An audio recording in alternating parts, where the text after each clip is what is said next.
Hello and welcome to another episode of Between the Covers. Thank you everybody so much for coming in. As you're watching this broadcast, please do say hello. Show us some love. Let us know where you're watching from. And here you go. You are very welcome to leave some comments and questions for our amazing guest today, as always. So if you're watching for the first time, who am I? My name is Daniela Blechner. I'm an author, book journey mentor, founder of a company called Conscious Dreams Publishing. I work with authors from all over the world to help them to get their powerful messages and stories out there in the form of books. On the bookshelf behind me here are just some of the 350 plus books that we've published over the last 10 years. I'm absolutely passionate about providing a platform for unseen, unheard authors so they can educate, inspire, empower, transform, entertain the generations to come. Writing and publishing a book is about creating a legacy. It's about imparting your message. It's about imparting your story. It's about imparting your stamp on this world and contribution to the world that will last for generations. So who do I have today? I have a wellness practitioner called Lynette Sadler. In fact, I've known Lynette for quite a while now. We published the first version of her book, Change is Coming, in 2019 or 2018. It's all blurring into one. And she is back with fresh information, more research, more additions to her gorgeous book, including a change of cover for her book, Change is Coming. What is it about? It's a holistic guide to navigating menopause with confidence. Let me turn this music down. There we go. It's about navigating menopause, a holistic guide to navigating menopause with confidence. I'm going to read a bit from the back. Welcome to your most powerful chapter yet. You heard that, ladies, if you're watching. Welcome to your most powerful chapter yet. Menopause isn't the end of youth. It's the beginning of your transformation. Change is Coming is a holistic guide for women navigating midlife. It's for those ready not just to survive, but thrive. You heard me, thrive. This empowering book goes beyond symptom management to help you reconnect with your body, balance, and hormones naturally and embrace the deep personal growth that menopause can ignite. Let's welcome the awesome, and I want to see some fire emojis, please, whether you're watching on YouTube, LinkedIn, Facebook, wherever you are. I want to see some fire emojis going up and some hand clap emojis, please, for Lynette. Hello, Lynette. Hello there, Helen. Nice to see you. Hi. Hey Hello, Danny. how are you? I'm good. It's been a long day, a bit tired, but I'm good. I'm ready for our interview. So thank you for having me. No problem. Awesome. I'm going to just say hello here to fellow authors, Helen, who says thriving sounds good. That's exactly what we want, thriving. Janet saying good evening. Hey there, Janet. How are you doing? So let's just crack in. This was obviously born from your own personal experience. What better experience to come from than your own personal journey? Can you introduce us to yourself and a little bit about your personal journey that led you to writing this book? Okay, so I'm Lynette Sadler. I am a wellness practitioner. I've not always been in this profession. My background is youth justice, so I do work with young people in the criminal justice system. But a few years ago, I kind of started to transition, not fully, but a little bit out of that. And that was around the time that I was going through menopause. And that was about 8 years ago, maybe. I think it was around that time. And I was looking online, having symptoms like the hot flashes and weight gain. I can remember speaking to my mother and her friends, and they were like, you're too young to be going through menopause. So kind of continued for a few more months and then went to my GP, and he was basically like, well, you're probably going into menopause. So, but there was nothing else. There was nothing like, you're going into menopause. So this is how, you need to prepare yourself. These are the adjustments you may need to make in life. It was basically HRT, or that was it. There was nothing else. And when I looked online as well, it was kind of similar. It was HRT, the physical aspect of menopause, and all you did was exercise and take your HRT, and that was it. And So I felt a bit disheartened, to be fair. And I imagine there were lots of studies out there, but at that time I weren't privy to scientific research or anything that was evidence-based. It was just what was online at the time. And so consequently, I started doing a lot of reading. I then went into studying nutrition because before then, if I go back a few years, I had issues with fibroids. And I met a natural wellness coach, and he did this scan, like a bioresonance scan, which I now do as well.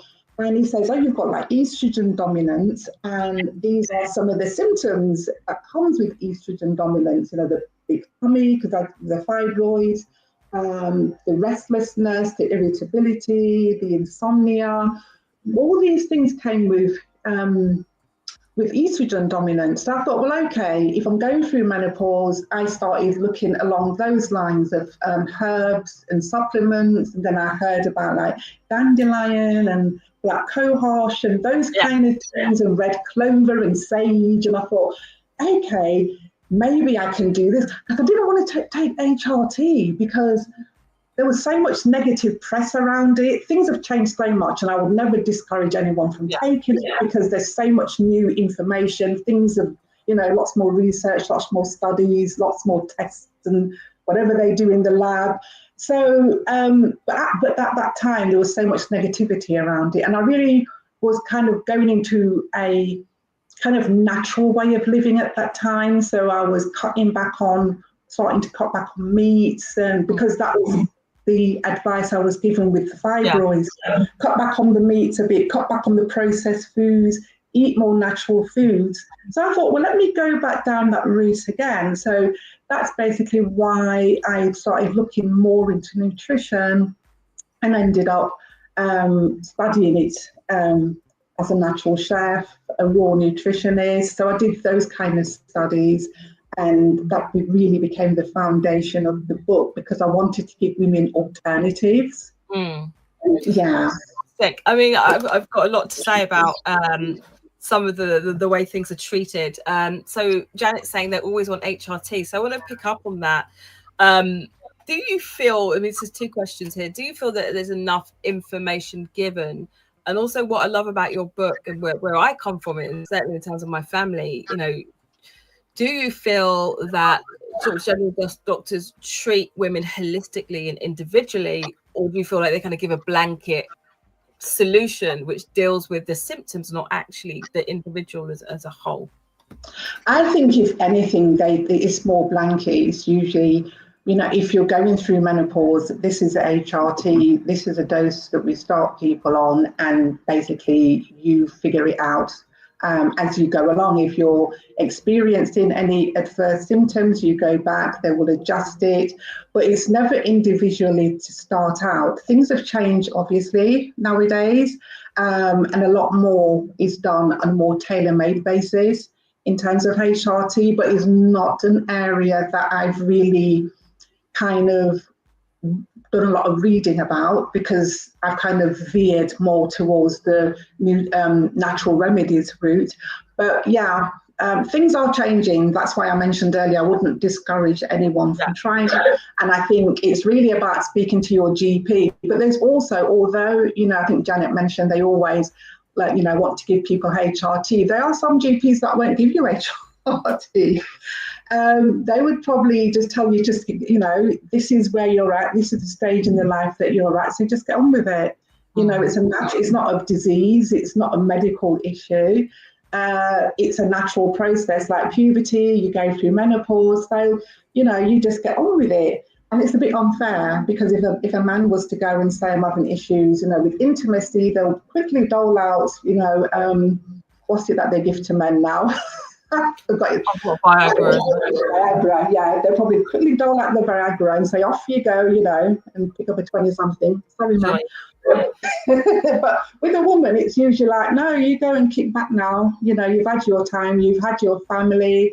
You know, what's your issue? What's your problem? Just sit back. But there are lots, you know, menopause is not just about the physical. It's also about the psychological as well. And that's what I really wanted to speak about in the book, looking at the whole woman, looking not only at the physical, but the emotional aspects, psychological aspects of menopause as well, because no one told me about the breaking down and crying for no reason. No one told me about the overwhelm or the sadness or the anxiety. None of that was disclosed, or even the cognitive side of things like the brain fog and forgetfulness. None of that was discussed when I was going through menopause. It's only by, going out there and doing my own wider reading did I find out that these were actually symptoms. So a lot of it I had to find out for myself. And so, yeah, those are the things that I've put in the book, because I just think menopause, and it's not just the woman that menopause impacts, also relationships as well. And if you've got your partner and you're no longer feeling intimate, or you're a bit more moodier than usual and kind of just wanting to be in your own little world and kind of just tell everyone to get lost, so to speak, they need to understand what you're going through. And your children as well, if you don't have as much energy as you used to because you've been awake half the night because your cortisol levels are high, and then the next day you wake up and you've got zero energy, you're irritable, so you don't have that capacity to kind of do family things, depending on your age, of course. And then there's the other side of things that wasn't mentioned about, if you're experiencing brain fog, if you're experiencing overwhelm, and if you're not sleeping properly, you're not really prepared when you go to work the next day. And as a consequence, I don't know whether it was in the UK or if it was in the USA, where they said it was 9,000 women left their jobs because of menopause. And I was thinking that's a huge amount of women that are just being left, to try and find answers for themselves. So I'm quite excited that, a lot of, companies have like a menopause policy now, because, they're now thinking, making allowance for women. They're helping women, maybe change the hours that you're working. If you're struggling with sleep, you can start maybe at lunchtime and finish a bit later, or you can work from home more. So I'm quite happy that these things, they're putting provisions in place. Still a long way to go, to be honest, but at least, they're making the effort and they're talking about it a bit more in Parliament as well. And voices are heard, but there's still gaps. There's still massive gaps, and we can maybe come on to the gaps with Black women later on. But also to say about, women going through menopause, men do go through the change as well. Not every man, but yes, the andropause or menopause, some people call it as well. But they do go through the change as well. And that's essentially when their testosterone levels drop, and then they can have weight gain, they can have night sweats or sweating as well, get men boobs, and they say that their spine can shorten a bit.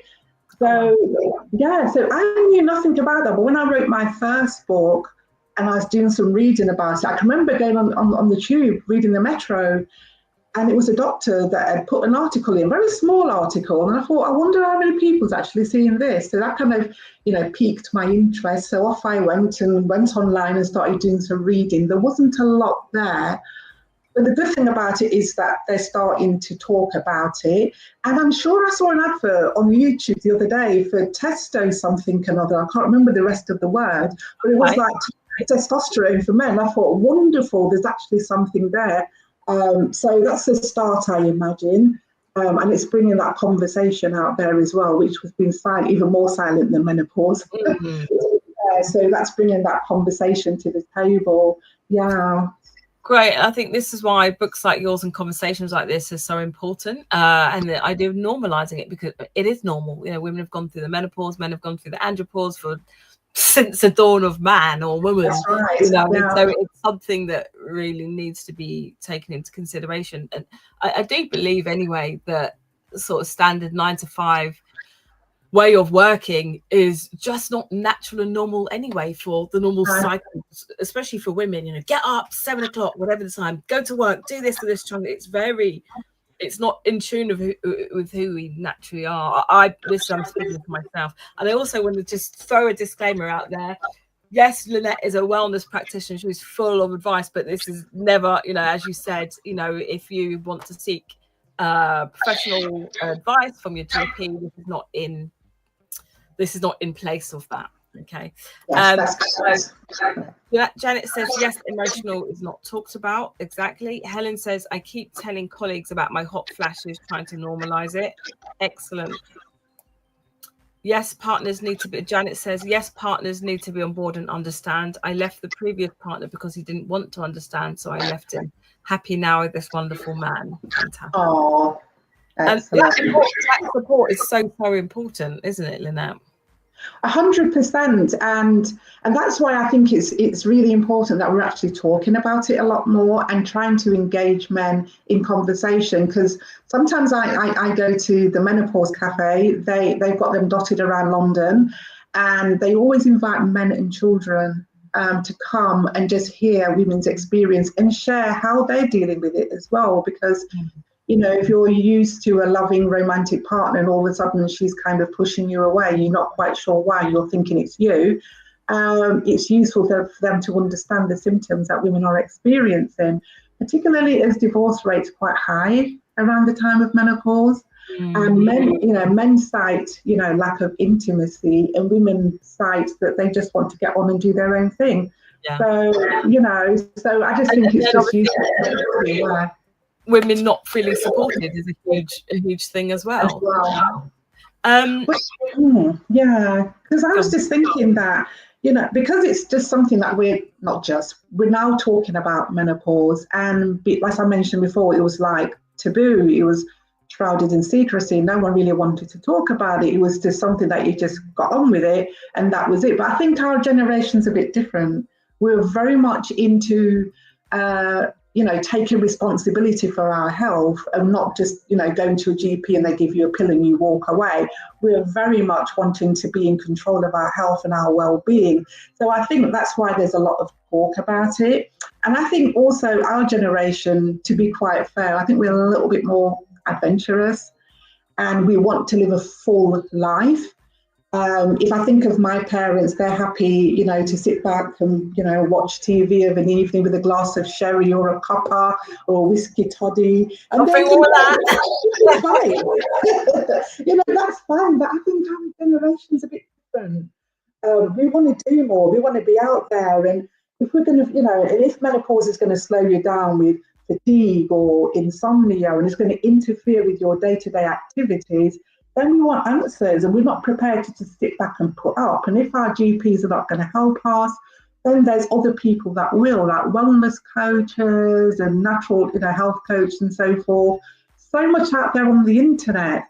So I'd be very surprised if someone said they knew nothing about, menopause, even if they were like 17 or 18, I'd be like, I don't believe you. It's everywhere. You don't want to know if you don't know. So tell us, if people who may not know, what are the kind of common symptoms? Or first, let's talk about perimenopause, because that's the part that a lot of people don't talk about, that kind of interim, which can be anything up to 10 years before actual menopause. What are the symptoms of menopause, or the signs, and what are the signs of menopause? All right, so perimenopause, they say on average it starts roughly 10, 11, 15 years before the average age of menopause, which is 51. So if you're like 36, 37, you could be going into perimenopause at that age. But you may not be aware because your hormones are changing, but you may not actually start to show signs until maybe in your latter part of your 30s. And the usual signs are the moodiness, and overwhelm, and kind of that's because your progesterone drops first, and it kind of nosedives, and that impacts on your sleep, impacts on your mood, and then you may find that you're not sleeping all the way through the night, or you may go to sleep and wake up still feeling exhausted, so you're not really getting a proper night's sleep. And then there's also the change in your cycle. For some women, their monthly cycle may get longer, maybe shorter, they may miss a few, and then it disappears for a few months and it comes back, and that goes on forever. And you kind of feel like you're PMSing all the time. When you're going through PMS and you just feel irritated quite easily. My tolerance level was probably -10 everything irritated me. And that's what's so frustrating, because women don't actually know, and you may think it's, there's something else wrong. You may put it down to stress and overwork, but you know something is wrong, but you're just not quite sure. And you may, another lady I spoke to, she was having like panic attacks, and if she went out driving, she'll start panicking for no reason. And she's like, well, Lynette, I've been driving all my life. Why am I panicking? But that's all a part of the symptom, because your estrogen, that also, and progesterone, they impact on your mood. So when they nosedive, that protective wall starts tumbling down. There's cracks in that wall, that protective layer, that perimenopause and progesterone, formed, that starts breaking down. So then you start feeling vulnerable and you start feeling irritated, and no one really talks about it. And that's why I mentioned about a lot of the books that I read. They're very cold and clinical, and they're not talking about the emotions. So that's the peri. And then when you're going into menopause... it's a bit echoey here. Just interject on the perimenopause, because sorry. I think I'm on the brink. I'm 45, and bear with me. Sorry. I'm 45 now, and sleeping is, when I was younger, sleeping was a real problem because I was very hyperactive. Whereas as soon as my head hits the pillow, I'm asleep. No problems there. In terms of the cycle, when that starts to happen, I think what a lot of people don't speak about or think about is some of the stress and the anxiety and worry can come from you're not sure what is, everything kind of feels out of balance, and it's kind of balancing out now. But that's your book, and health and lifestyle, and really I'm making huge changes. One of the scary things is it feels almost like a car's trying to start up. You feel like your body's trying to do something, but it's not quite going, and that can be exhausting in itself. And these are like the cycles that you kind of only learn when you get there. I like that analogy about the cars trying to start up, but not. I'm going to use that. I will credit you, but I'm going to start using that. You can take it. That is exactly how it feels. It's like something's meant to happen, but it's not quite happening. When you're kind of driven in itself, and you're a bit of a perfectionist, it's very stressful and worrying. Right. That can also delay it from getting in sync, because you're worrying about it. That's what advice would you give? I'm getting a bit of consultation here, so it's all right. On page so and so, in chapter so and so of the book. But no, I think what it is, when you mention about that not really feeling settled, your body is now going into a lower hormonal state. And it's trying to make that adjustment, and it's not that easy to make that adjustment, because your estrogen, for example, that's connected to practically nearly every hormone in your body. So if that dips, it's going to have a knock-on effect on another hormone. So you're going to start feeling, different symptoms. And that's why I say to women that not everyone has the same symptoms. Just because so-and-so up the road's got vertigo doesn't mean to say you're going to get vertigo as well, or palpitations, or, dry skin or anything like that. But quickly, just to mention menopause, and I can I'll tell you what I use, definitely what I use. With menopause, it's usually the symptoms I've mentioned before, but then the hot flashes start to come in, and the night sweats as well. That impacts on your sleep, because you may have a night sweat at 2 or 3 in the morning, and your bed sheets are soaked, and you've got to strip the bed, and then you can't go back to sleep because you're now wide awake, and then the alarm's going to go off at 6, 7 o'clock. And so your whole day's ruined because of that. So around 51, they say, is the average that you then go into menopause. And then that's when the hot flashes, and also the insomnia, as well as, you might find you have skin issues. Some women find that their hair start falling out. You get gum issues as well. There's the low libido that impacts on your relationships. And that's usually, your hormones have said, or your ovaries are like, we're powering down now, we're going into retirement, we've done our job, so that's it. And then your adrenals start taking over and start producing more of your hormones. So, and with the adrenals, as we know, that's also responsible for your survival, the fight and flight, cortisol. So if you're under a lot of stress, you're not sleeping properly because of the night sweats, that's going to impact on your adrenals because you're going to end up with increased cortisols. And as a consequence, your adrenals going to think, oh my God, this lady's under attack. We need to give her more cortisol to help her out because she's in survival. Never mind about the estrogen. That can wait till another day. Let's focus on this. And so you have less estrogen. So your hormone state's a lot lower. So one thing and then some people throw in coffee because they're trying to stay awake, and that's going to make it just combats everything, right?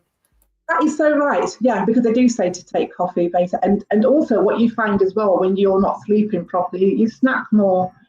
And you're not snacking on carrot sticks and celery or apples. You're going to be snacking on sweet, sugary stuff. Because, well, for me, I'll speak for myself, because I definitely was a comfort eater. And, if I'm not sleeping and I'm feeling irritable, I'm going to get a cup of tea, because I don't drink coffee, so I'll be drinking tea. And I'm going to want biscuits or cake or something to go, because I want to be comforted, because I'm irritated, because I'm not sleeping. So it does that. It's like a vicious circle, really. But one thing that I used that I found helped me was holy basil, which works similar to ashwagandha.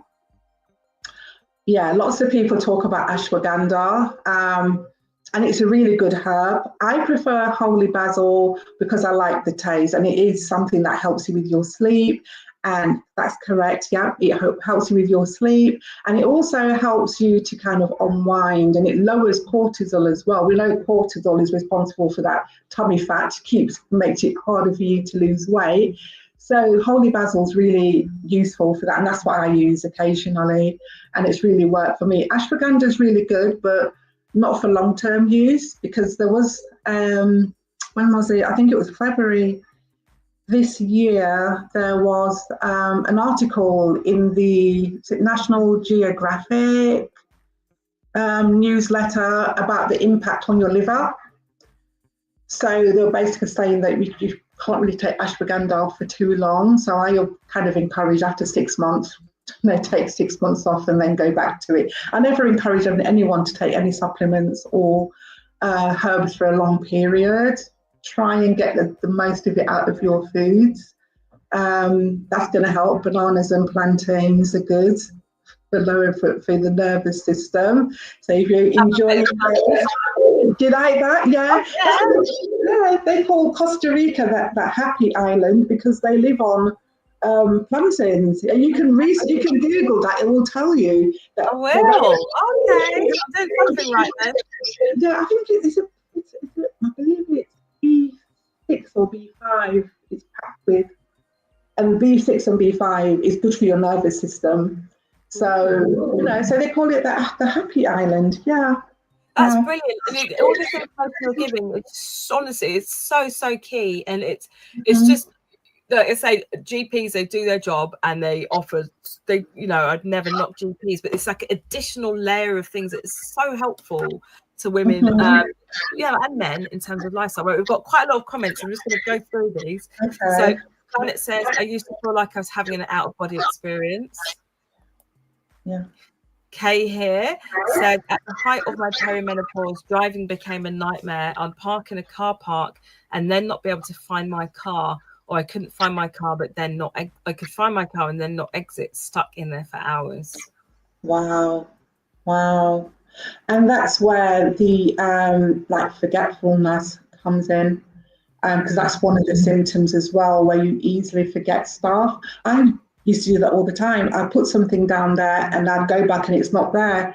But obviously I put it somewhere else. But that's the cognitive side of menopause, that not a lot of that has been spoken about. People are talking about that now. If you go on like Facebook, so there's lots of groups out there. So I'm hoping that the listeners have joined some of those menopause groups on Facebook, because they're really helpful, and mine as well, if you're following me. But a lot of these groups... I'll put the information about the group and highlight them in a bit. Yeah, but a lot of people are talking about it because it's a space for women to talk about their symptoms, because if you go to your GP, they're not really, they'll just tell you to pull it together. They've only got, what, 10 minutes to deal with your symptoms, and that's it. And they're forever busy. And a lot of GPs, even gynecologists, my understanding is they're not trained in menopause. So we can't blame them. They don't really know. And so you have to be referred to a specialist. If your GP, who is the gatekeeper, will actually refer you to a menopause service. If not, then you're going to be out of pocket, because you're going to have to pay a professional to do the test, and then to buy the bio identity hormones, treatments, and so forth, because you're not going to get them on the NHS. And this is why being able to advocate for yourself is so important. Going out and researching and finding this knowledge, so you can come to the doctors with arms. You have to come armed with information. So Yashiba's saying, hot flushes were the worst for me. I was relieved when that phase passed. Congratulations on your book and subject making conversation normal. Fantastic. Helen says, I do love a biscuit or several, don't we all? Oh, good. I love bananas. Good. You've got a question here. What about if you use supplement herbs every other day? Can you use it longer than 6 months? Sorry. I think if you use it every other day, then you probably be weakening the dose. I think because with herbs and supplement, it needs to build up in your system. So I think 6 months is a good amount of time for you to, build up whatever it is that you're trying to work on, whilst you're looking at changing your diet as well, because it's easy for us to take a pill, but then we need to be looking at what kind of foods can I be eating. If I'm having hot flashes, if I'm, feeling overwhelmed, can I start, having holy basil? Should I look at having flax seeds or chia seeds? All these kind of things that are like phytoestrogen, they mimic the estrogen in your body. Having those kind of foods, adding those to your, smoothies or your oats or whatever you're making for breakfast or throughout the day. So start doing things like that. Having things like hemp seeds or pea protein, because protein is really important at this time for muscle, because of the muscle loss that you're going to experience because your testosterone has nosedived. So it's okay to take supplements, and I would definitely advocate that, because as I mentioned, your body's in a low hormonal state and you need to support it where you can. But if you were to take it for 6 months and then after maybe 3 months off and then go back then, as opposed to the 6 months. But I really encourage to really look at your diet. And there is some things said. I think they were not saying that everyone should be vegan, I'm not pushing that, but they did say that, I recall reading a study that said that vegans had 16% more testosterone than meat eaters, and that's coming from the plant-based foods. Yeah, so it's just kind of looking at how can I help my body now that it's changing.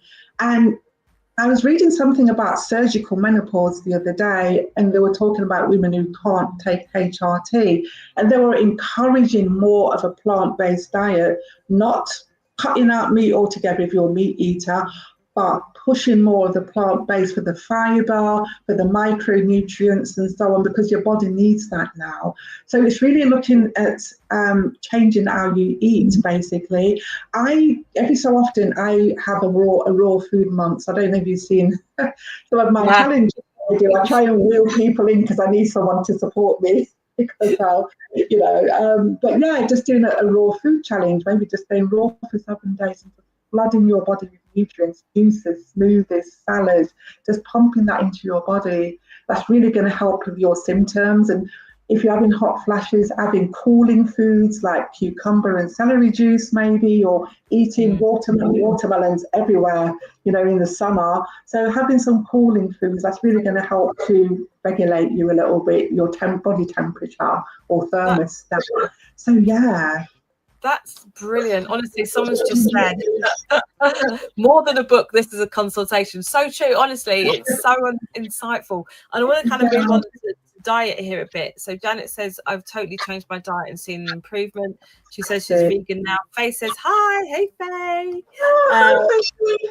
Jenda's the raw food challenge, but not for a month. Okay, that was summer. It's summer. When you're ready. Right, I want to kind of go into diet, and then let's talk about how you help people, and then your group. So diet, like you said, it's really interesting to say the supplements, because it can get easy to become, what's the word, disillusioned. I'm taking this supplement, so I'm getting better. You start to rely on it rather than actually look at the lifestyle changes. Mm-hmm. I want to talk a little bit about sugar, because I've really started to really look after my health here. I've noticed the improvements. I must add.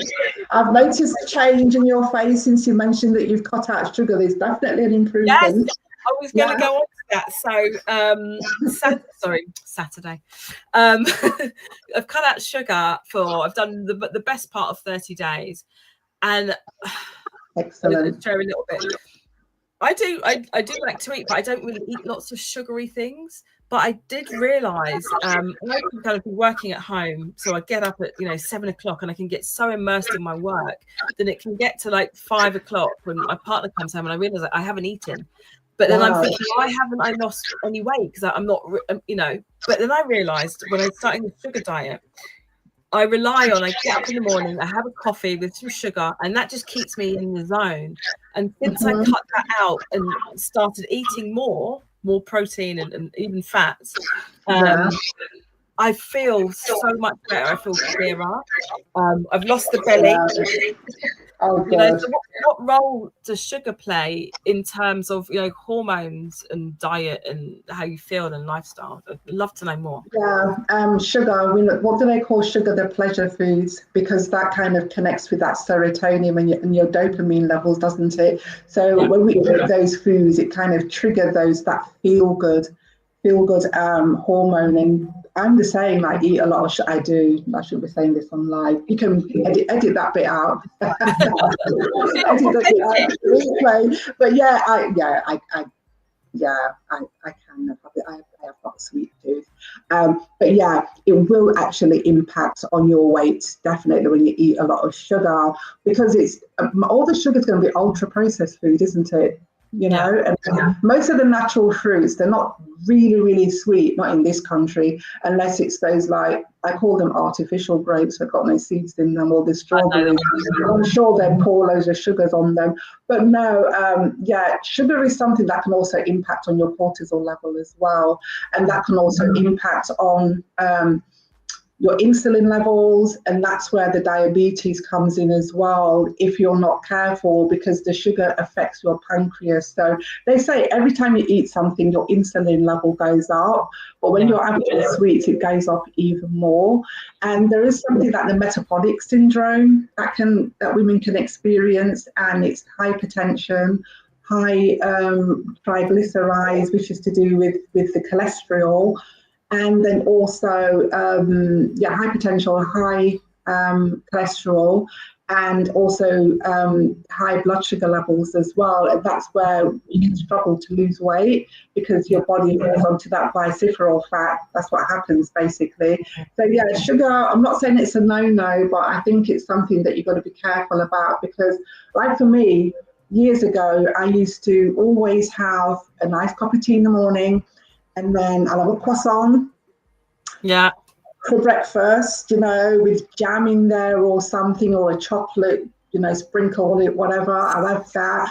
And then you can guarantee around, I don't know, say 11 o'clock if you're in the office, the biscuit comes around, cup of tea and a biscuit. And so your sugar levels going up and down, up and down, up and down. And that way, and that's why you struggle to lose weight, because there's no consistency. Your body's forever out of balance. So and you get the sugar rush, and then come 2 o'clock, you get a slump. You may go out for your lunch. What are you going to have? Sandwiches. Your bread's going to turn to glucose in your blood anyway. And then you want to eat more and more and more. More by 3, 4 o'clock, you're looking, I'm feeling peckish, the crisp, the potato, that again is fried. That's going to push yours. And if you do that over the years, you will eventually, if you're not careful, be pre-diabetic.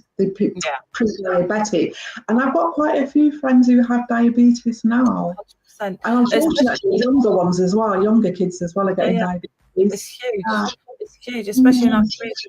And I just want to kind of say, I've got some great comments here as well, but I mean, throw in ADHD in there as well for some people without going into too deeply. You spoke about dopamine. So you know, I have low, I've had a bioscan, I've got low dopamine levels. So I realized that I've been, throughout my whole life, I've been self-medicating, thinking that I'm not a big sugar person, but I would buy a pack of fruit pastels, and over the last month, not anymore, I would buy soft mints, under the guise of, oh, it's just a soft mint, but I'd have one after the other until I have the whole, my partner would be like, that's not normal.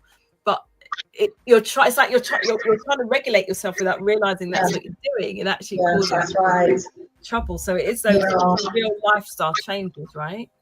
Indeed. I'm so excited about this book, because when I read it 6 years ago, or however many years ago it was, I don't think I'm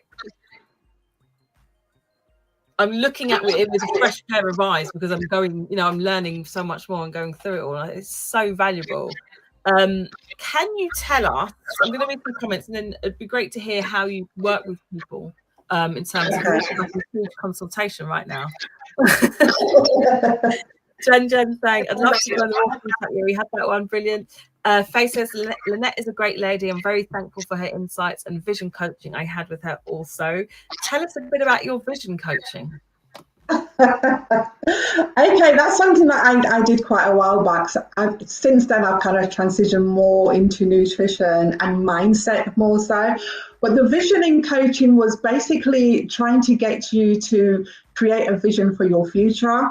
And then on the basis of that, you would then set some goals that you can then create. Because what happens when you get to midlife is that you followed a path for so long, and a lot of the time you've listened to other people, maybe your parents, maybe you followed your friends, you've all gone off and done similar careers. And then you find that when you start going into menopause in your late 30s, 40s, you find that a lot of passions that you've buried, they want to come out for expression. You may find that you start thinking about something that you've not thought about for many years. You could be like, oh, well, many years after myself, I used to love writing, but I didn't go down that path. And when I left school, I wanted to be a journalist, but I followed everybody else going into the probation service, you know, or into the social care field. Or I then thought about psychology, but I didn't do that. But then once I started going through menopause, had a family, and I found I had time for me, it was like, I want to start writing again, because it's something I've not done for maybe 20 odd years. So when I was doing the visioning work, that's the kind of thing that I will be doing. I've been looking at where you are around the age of 6 or 7. And I think it was, now what's the psychologist's name?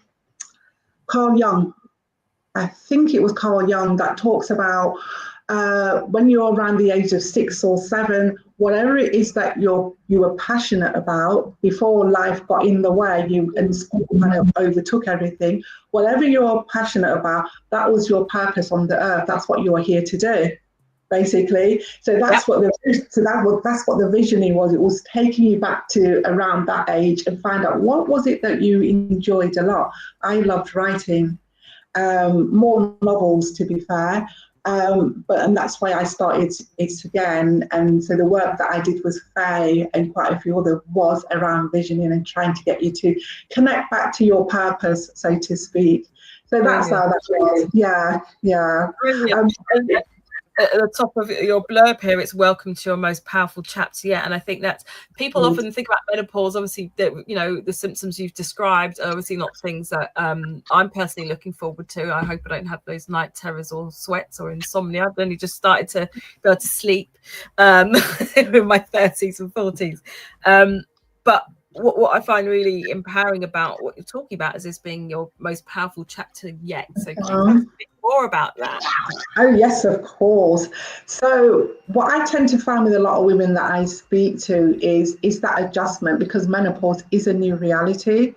We've not experienced that before. We're going into menopause. There's so much myths out there. There's the negative kind of view that society has about women going into menopause, because essentially you're seen as being old, and our society values youth and it values fertility. So once you're no longer younger and you're not fertile, then as far as they're concerned, as a woman, you need to take a back seat. So with the work that I do with women, it's like, well, no, we're not taking a back seat. menopause is not the end. It's a new chapter. You can birth new things. Because for a lot of women, they grieve the fact that they can't have children, even if they don't want to have children. Mm-hmm. At the end of the day, to me, I see menopause as a blessing. I don't want to be having babies in my 80s and 90s. I'm happy I'm happy to let this pause here. We call it the pause. I'm happy to pause, in my 40s and 50s. That's it, I'm done. So it's really looking at how you deal with the adjustments of menopause and how you can then birth and create something new. So that's an aspect, one of the pillars of the work I do. So it's looking at creating a new vision for you at this time of your life. And it's also looking at how you can get the best out of your life for vitality by eating differently as well. So those are really the two things I focus on, and also mindset, because with the menopause, it's dealing with, because your body's changing, everything about you is changing, you're thinking differently.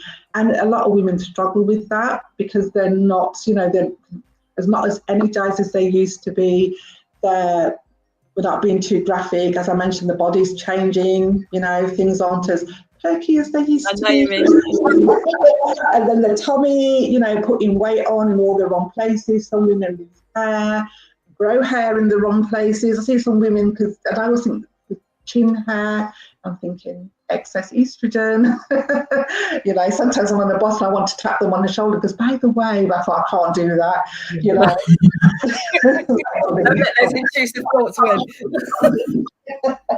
So it's really trying to get women to start over, do a life audit. It's the perfect time to do a life audit, look at all areas of your life and then score it from 0 to 10. And any areas where there are deficits, we then look at how you can then build on that. What kind of goals can you set to kind of improve that area of your life, whether it's health and wellness, whether it's relationships, because when you're going through menopause, it's around the time when the other things happening, your parents are getting older, they're probably looking at you to kind of lend a hand to help out more.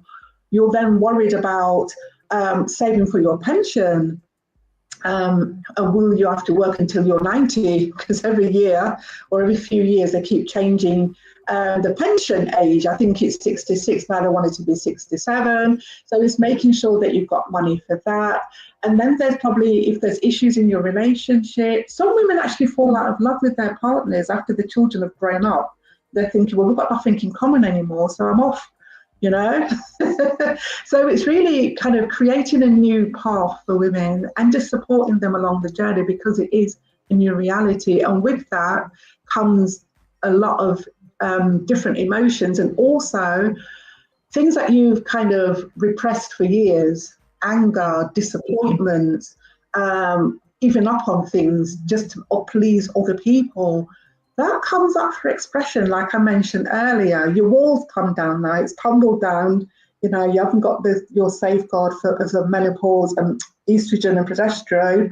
So you find that these things come up for expression. And if you don't deal with them, that's when you find the hypertension and heart health and cardiovascular health issues. That tends to manifest because you're not living from a place of your truth. Yeah. And the buried emotions, you've not dealt with them. That's why I always advocate journaling and just talking about stuff. Even if it's just, you don't need to go and see a counsellor, you could just sit down with your girlfriends and have get it off your chest, because it doesn't go away. Our bodies store emotions. It doesn't, it's and when a lot of people, even though they talk about forgiveness and self-love and self-care, and living a more of a soft life, because it calls for it at this time. It's like your healing period, and if you don't deal with it, you really are, and that's why I like when I look online and I see women, they're jacked in their jobs and they're traveling the world. I'm like, I love it. Go for it, because you find that you're giving everything to everybody else, and then you get to a stage in life, and before you know it, you're in your 60s, and then you're thinking, hang about all the things I've wanted to do, I haven't done. And why wait until, and by the time you get into your 60s or 70s, you start finding, sickness wind down on your door. You want to wind down. You're thinking, but I'm winding down, but I've not lived. You know, that's one of my biggest. Yeah, that's one thing I definitely don't want to leave without having done all the things that. That's right. You know, a bucket list is good. We don't want to. I've not heard that for quite a while. Bucket list, but it just, you know, it's good to have one. Yeah. Right, another one, I think. Right, Janet says, wow. I was 6 when I can write. Just one thing about Janet, she's actually publishing a book with us coming out end of November, end of the year. So you finally embraced that dream you had when you were 6 and going for it. Brilliant. She says, I'm 61 now and totally living my best life. I know, I see it, Janet. I see your Facebook posts. I love to see it. I'm totally in love and busy running around with my partner being part of his career. Fantastic. I follow Janet as well, so yeah. Oh my gosh. Well, this is only supposed to be half an hour, but this is fantastic. Can you let us know how we can connect with you and what's next for you? So what's next? Well, funnily enough, I'm thinking of jacking in my job as well. Hey. I've decided that I'm giving it 12 months and then that's it, I'm done. You know, that's enough to give to the government. And my focus is really going to be on inspiring and empowering women because I do bioresonance scan on the weekends. And with the scan, I check hormones and I give women individual advice on guidance on what to do. So it's a bioresonance scan, and I mentioned it earlier when I had the fibroids. So I thought this kind of intrigued me, so I bought one. So I do that as well as part of the coaching. So I scan. Where are you based? I'm based in Finchley. But I do come to your place of work or come to your home if you're in London. Yeah, so I will, scan your body, it will tell you what herbs and supplements and foods your body prefers, and it takes the guesswork out of things. So you're not going out there thinking, oh, do I need magnesium because I'm tired, or do I need vitamin D? No, it scans your body and it tells you exactly what it needs, and it tells you what's impacting on your body. So a lot of the talk, I do master classes every other month. Online. I'm going to start doing in-person events as well, but I talk a lot about toxins and why you need to go organic, why you need to use natural products because of the impact on the endocrine system. So in my masterclass, I call it, is it hormones, menopause made easier and hormones unlocked or something along the lines. So I do those every other month online. It's like a 30-minute. It's in there, give all that information. So that's correct, yeah, menopause made easier. I do that. Do you know what? I got the A and the U the wrong way around. And I will be doing in-person events. I'm going to start up doing groups again. So they will be around London. I'll be going to different places where they host women, and I'll be doing talks and groups also. So that's the plan. I will be starting up my Facebook group in September. So do look out for that. So we can be sharing information about the menopause also, and also how to have a healthier midlife also. Because what I find, a lot of women don't like talking about menopause, which is like, oh my goodness, they really, although we say that it's, it's a taboo, and I think it still is a little bit. And there's a lot of suffering silence that our parents' generation has, Did you know that I've given away a free chapter just to get people to kind of get a feel of it? Let me just chuck that up. I think that's on my it's on my page. It's got the barcodes. There's a post with a barcode on it, and you just scan it, and it will take you to a free chapter, I think it's chapter 6, thriving amongst hormonal imbalance. So that's a free chapter just to give people a gist of the book. And on Saturday, I went into a shop and I was talking about it, and there's a guy there and 2 women, and one lady was like, oh, I wish I had this so many years ago, because she felt she was out of menopause. I think she's probably she looked about 65, 66. And the other lady was like, oh, well, I didn't go through the menopause. Was mind over matter. And I was like, excuse me. And I don't know if she said that because the guy was there, because she didn't want him to think that she was older. You know, I don't know if that had anything to do with it, but he took a leaflet, and they all three of them took it. But he was very much like, oh, I didn't go through it. And I just said, well, if you have a uterus, you will go through the menopause. Yeah. If you don't have symptoms, you're one of the lucky ones. But for the most part, you'll have something, at least one a symptom. But I don't know if, like I said, if she was in denial or she just didn't want the guy, you know, to see her differently. But I thought, I won't push it. But I thought, you know, have a read of the chapter, and, you know, and if you think it helps you, you may want to consider getting the book. And I gave them your website and left it as that. And I was just like, okay. So there are women still not wanting to talk about it. Or if you are that, you know, you have a hot flash, you know, your friends will mock you, they'll tease you. I see it at work, and I'm just like, this is horrific, and that's why women. My friends have it all the time. We'd be out having a drink, and suddenly it was called the fan dance, and we all do it. There are some people that feel embarrassed about going through the change. Yeah. So there's a lot of education that's still needed. So my book talks about things like that, and it's just to get women thinking differently. I talk about mental health as well. Because it was only recently I learned about menopause schizophrenia, and I was like, excuse me? Oh. You know, I'm thinking, all these ladies, you know, probably locked up in the mental health hospital somewhere, they just need a HRT. Well, you think about Victoria, I mean, this is another life, but you think about, you know, Bedlam and the Victorian days, and think about those women who are just going through the change, who have just been stigmatized and thrown away by society.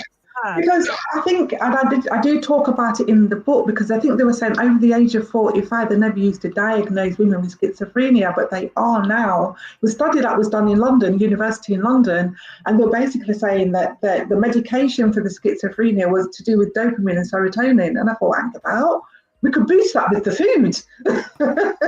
So I do make those suggestions in the book, but it was kind of scary, because I thought, you know what?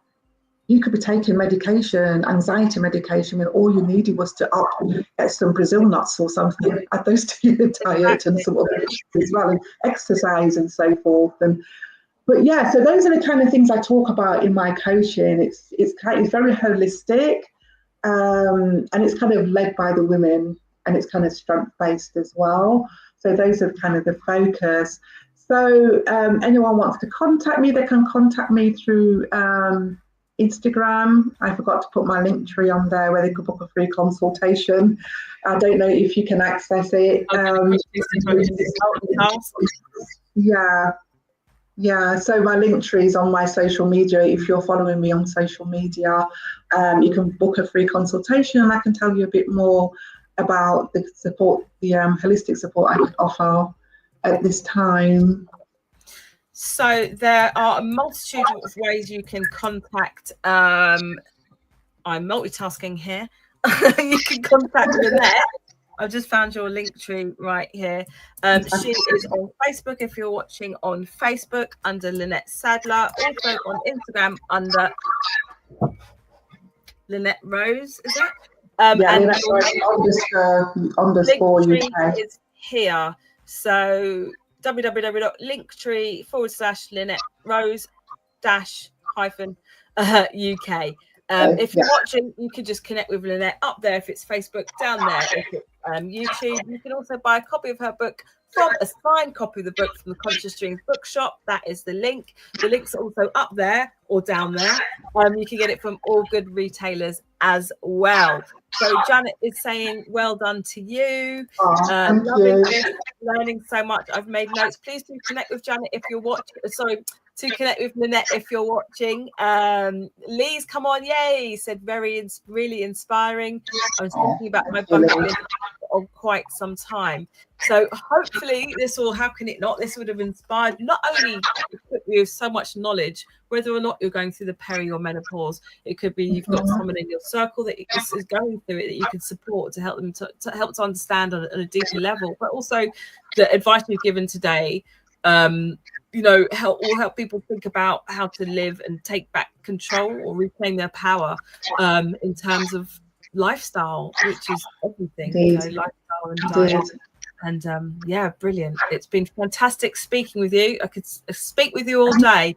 Please go out there, get the book. We haven't even talked about the cover yet. Changes Coming, a holistic guide to navigating menopause with confidence. Available at all good retailers. If you have a Waterstones near you, this is how you can help authors. You go into your local Waterstones or your local bookshop and you ask them, do you have a copy of Changes Coming? Keep going in there and asking, call them up, go in physically, get someone else to go in there. The more people go into the same shop, the more they'll be likely to order it and actually stock it on the shelves. That's the way to get books into physical bookstores. And that's a little consultation for you there, because you've given us an hour-long consultation, Lynette. Wow. Any last words from you? Say that again, sorry. Any any final words from you? I think my takeaway is that menopause is not the end.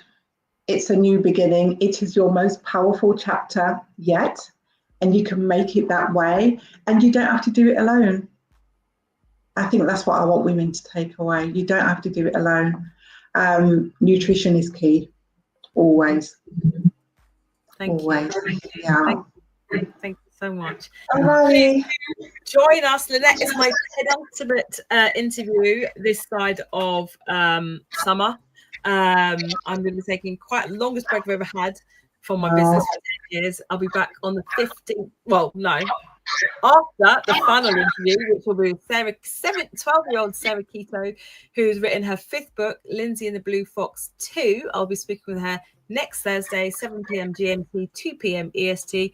After that, I'm taking a long break and I'll be back mid-September. I'll be back as Mrs. Butler, but still keeping the Blechner name.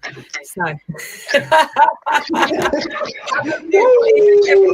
thank you so much for logging on and contributing and asking your questions. You really make the show.